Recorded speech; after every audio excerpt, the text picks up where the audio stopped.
प्रिय भक्तों, आज हम आपको ऐसी कथा सुनाने वाले हैं। ऐसा माना जाता है कि अगर यह कथा कोई भी व्यक्ति सुनता है तो उसकी सभी मनोकामनाएं पूर्ण होती हैं। अगर वह आज के दिन मतलब माघ मास की पूर्णिमा के दिन यह कथा सुनता है। दोस्तों, आज है 12 फरवरी और सन है 2025। दिन है बुधवार। आज है माघ मास की पूर्णिमा। हिंदू पंचांग के अनुसार यह माघ मास की अंतिम तिथि होती है।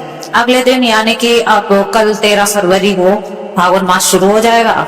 इस पूर्णिमा को माघी पूर्णिमा भी कहा जाता है।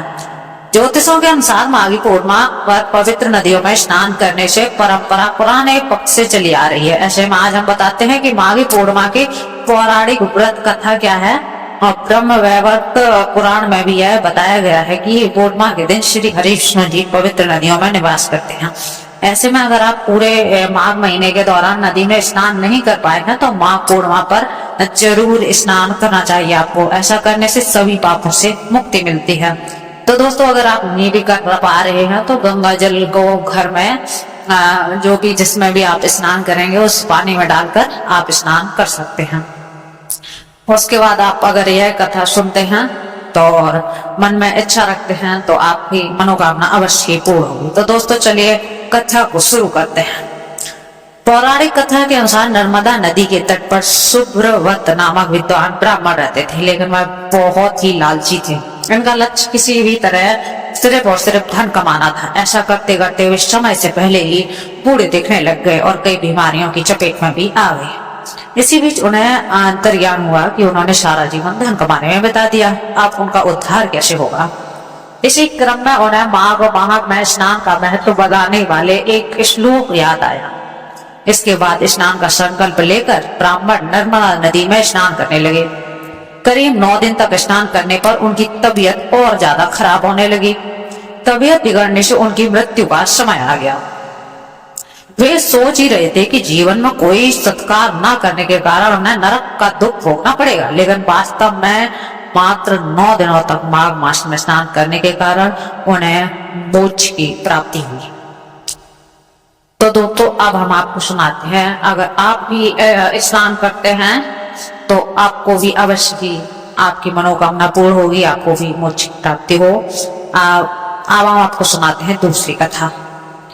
एक दूसरी कथा है कि कांतिका नगर में धनेश्वर नाम का एक ब्राह्मण रहता था। वह अपना जीवन निर्वाह दान कर पर करता था। ब्राह्मण और उसकी पत्नी की कोई संतान नहीं थी। एक दिन उसकी पत्नी नगर में भिक्षा मांगने गई, लेकिन सभी ने उसे बांझ कहकर भिक्षा देने से इनकार कर दिया।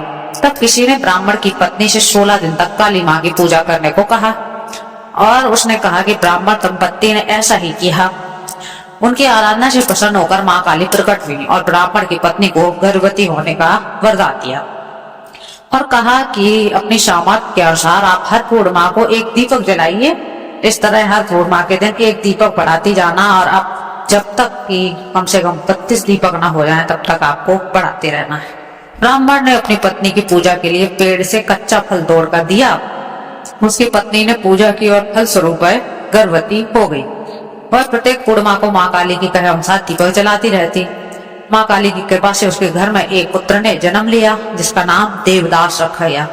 देवदास जब बड़ा हुआ तो उसके मामा के साथ पढ़ने के लिए काशी भेज दिया गया।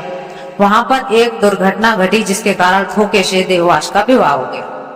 देवदास ने कहा कि वह अल्पायु है, फिर भी जबरन उसका विवाह कर दिया गया।